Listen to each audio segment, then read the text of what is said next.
Coach, let's jump into a couple questions for you first, and then we'll ask Mike. Was there a point in the season, whether it be a game, play, where you just thought, I mean, I know you get confidence from the beginning of the season, but there's also a lot of high expectations about a vegetable. Was there a point, a moment where you just, you know, let I think every championship team has, I guess, what you would call a moment building. Like I know we won it 2 years ago. We played Central Catholic here, and we were dumping all over them, and that's what we kind of knew was going to be kind of good.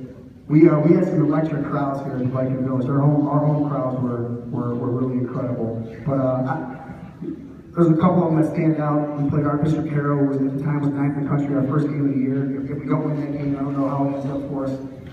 But for me, the moment was we were playing. Well, I'll throw one more in there.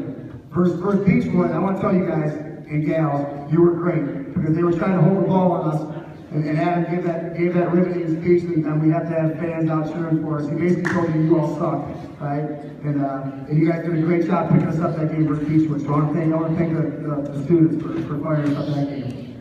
But for me, at the moment, we're playing Ursuline, and it's a close game. And these guys, because they played with me for so long, you know, I'm always valuing their input. And I said, guys, you know what defense we want to play? Hey, coach, we want to stay man-to-man. They've been switching defensive assignments on me all year, thinking I don't know. Mo, Derek, I did know. And they switched Carlton off into help. But anyway, to make a long story short, Carlton stole the ball, tipped the ball, and he's dribbling down, and I can't, let's see if I can walk over. Mike, does Mike go? You know, so we'll use Tremaine because Tremaine was number 20. But Carlton was going, it was a foul, and he pushed the guy out of the way like you do your little brother in a Nerf hoop. Or like Kevin Robertson, Tremaine Harvell doing in their Instagram videos. He just went all up on the guy and I mean, all up on, okay, and hammered it.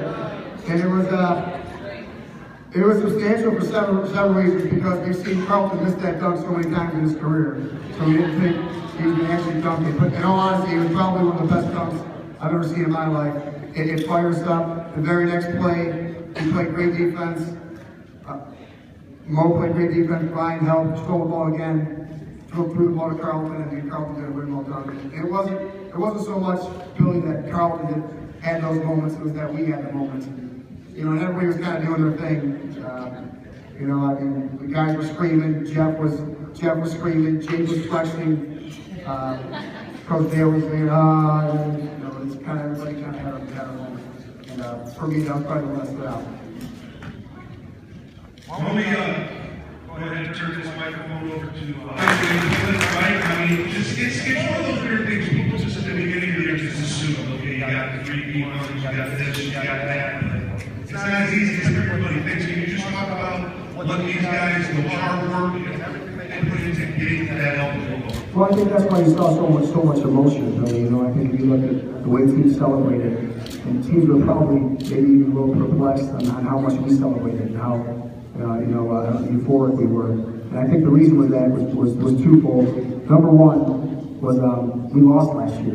You know what I mean? And that hurt really bad.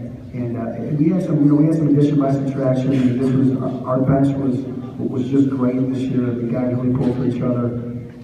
So that was the first part. Sometimes the best team isn't always comprised of the best players. You know, I mean, there's a substantial difference in that. And the second part is I push these guys. I mean, I push and I push them hard. I mean, Garrett came over in my office yesterday, and they were making a joke of it. But when you push that hard, it makes it feel, it makes it feel that much better. And there's a lot of kids that say they want to work hard, but they don't put the time, and they don't know what that looks like. And I don't know if I've ever had a group that understood. Hey, coach, we want you to be hard on us, and understand that sometimes it's not going to be pleasant. We're going to get out of our comfort zone.